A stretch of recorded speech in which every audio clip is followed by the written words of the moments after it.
안녕하세요. 지난번 저희가 이란의 반격, 이스라엘 공습 후폭풍, 그 결과는? 이라는 질문을 던졌었는데요.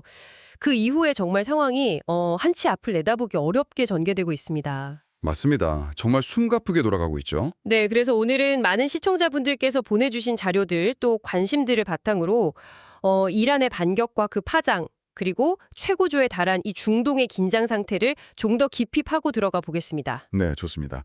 이 공식 발표 뒤에 숨겨진 실제 상황들, 또 각국의 어떤 계산들이 있는지 이런 것들을 좀 입체적으로 분석해 볼 필요가 있겠습니다. 그럼 먼저 그 이란의 반격부터 좀 짚어볼까요? 예상보다 상당히 빠르고 또 거셌던 것 같아요. 네, 그렇죠.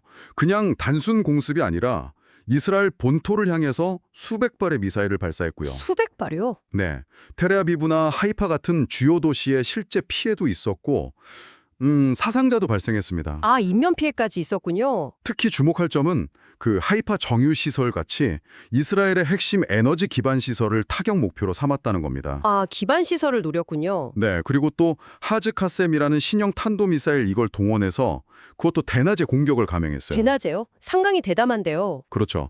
이건 뭐 이스라엘의 그 유명한 아이언돔 방공망 있잖아요.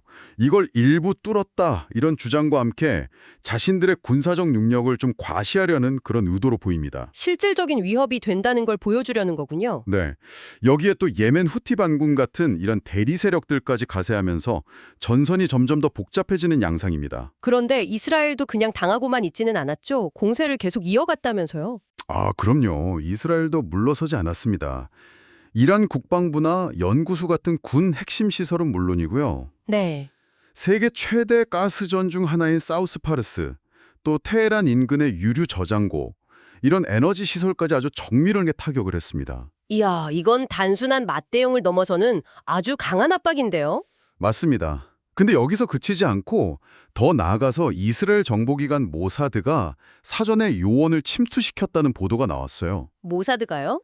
네, 그래서 뭐 드론 공격 유도 장치를 설치하고 군 고위급 인사나 핵과학자들을 자택에서 암살했다는 이런 보도까지 나왔는데 이거 정말 충격적이죠. 그게 만약 사실이라면 정말 파장이 크겠는데요. 그렇죠. 이게 사실이라면 뭐 전면전의 양상 자체를 바꿀 수 있는 아주 심각한 수준의 작전인 거죠. 게다가 이스라엘군이 이란 내 무기 공장 인근 민간인들에게 대피령을 내렸다는 소식도 있었어요. 민간인에게 대피령이요? 그건 정말 이례적인데요. 네, 아주 이례적입니다. 이건 뭐 추가적인 대규모 공격을 강력하게 시사하는 그런 신호로 해석될 수밖에 없습니다. 아, 상황이 이렇게 극단으로 치달으니까 이란 내부 분위기도 좀 심상치 않을 것 같습니다. 그 최고 지도자 하메네이가 상당히 압박을 받고 있다는 분석도 나오더라고요. 네, 맞습니다. 그 SBS나 뉴욕타임스 보도를 보면 이 막대한 군사비를 쏟아부었는데 왜 방공망이 이렇게 쉽게 뚫렸냐 이런 비판과 의문이 내부적으로 제기되고 있다는 거죠. 하긴 그럴만도 하겠네요. 네, 실제로 이란 관료들 사이에서 오고 간 메시지를 보면 아니 우리 방공망은 도대체 어디 있는 거냐? 이스라엘의 이런 침투를 막을 수가 없는 거냐? 뭐 이런 식의 노골적인 불만이 터져 나오고 있다고 합니다. 앞에서 이란 지도부가 상당히 좀 충격과 당혹감을 느끼고 있다. 이런 정황으로 볼 수 있습니다. 이런 내부 균열과 불만이 어쩌면 이스라엘이 노리는 또 다른 효과일 수도 있겠네요. 심리전 같은 거 말이죠. 네, 그럴 가능성도 충분히 있습니다. 강경파와 온건파 간의 분열이 심화될 수도 있고 또 장기전을 과연 수행할 수 있겠느냐 이런 회의론도 나올 수 있고요.